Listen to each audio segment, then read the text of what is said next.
Bartholomew Barty Flickerwick was a lighter of profound melancholy. Not because he'd seen the horrors of war or lost a beloved owner. No, Barty was sad because he was terrible at his job.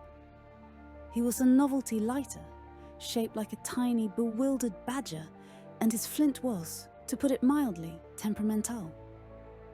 He'd spark with the enthusiasm of a sloth in a tar pit. Oh, the existential dread of a damp match, he'd sigh, his tiny badger head drooping. At least they sometimes ignite. I'm just a metallic badger-shaped disappointment. His owner, Mildred, a sweet old lady who collected novelty kitchenware, tried to be supportive. Don't be silly, Barty. You're very decorative. Decorative? I'm supposed to light things, Mildred. I'm a fire-breathing badger in miniature. Or I should be. Instead, I'm a fire-coughing badger, who mostly just smells vaguely of flint and shame. One day, Mildred decided to bake a cake. It was a special occasion. Her cat, Mr. Fluffernutter, was turning 3. In cat years, which Mildred insisted meant he was practically a centenarian. "Barty, my dear," Mildred said, holding him aloft. "It's time to shine. Light the candles." Barty, despite his despair, tried his best. He gave a mighty metal-on-flint grind. Nothing. He tried again. A tiny, apologetic puff of smoke. He tried a third time, his tiny badger, claws trembling. A single feeble spark, which promptly vanished. Mr. Fluffernutter, unimpressed, yawned and began grooming his tail.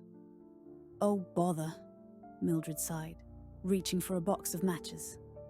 "Well, you tried, Barty." Suddenly, a gust of wind blew through the open kitchen window, extinguishing the match Mildred had lit. The wind then, inexplicably, swirled around Barty, who was still clutched in Mildred's hand. He felt a strange, tingling sensation. Then, with a mighty whoosh, Barty erupted in a glorious, roaring flame, lighting all 3 of Mr. Fluffernutter's candles at once. The cake was bathed in a warm golden glow. Mr. Fluffernutter, startled, leaped onto the counter, knocking over a jar of pickled onions. "Barty!" Mildred gasped, her eyes wide. "You did it!" Barty, now emitting a perfectly respectable flame, stared in disbelief. I did. Yes. You're a fire-breathing badger after all." "But how?" A small, confused voice piped up from the kitchen corner. I sneezed. Sorry." It was a tiny, dust-covered gnome who had apparently been living behind the spice rack for years. "A gnome?" Mildred exclaimed. "Yeah," the gnome said, rubbing his nose. "I'm allergic to flint dust and badger fur, apparently. I'm really sorry about the onions." Barty, still glowing, looked at the gnome, then back at Mildred, then at the lit candles. He finally understood. "So," he said, his voice filled with a newfound sense of purpose. "I'm not a fire-breathing badger. I'm a gnome-assisted, sneeze-powered, fire-adjacent badger."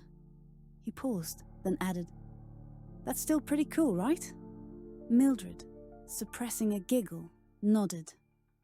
"Absolutely, Barty. Absolutely." And Mr. Fluffernutter, still surrounded by pickled onion juice, looked on with a mixture of disdain and mild curiosity.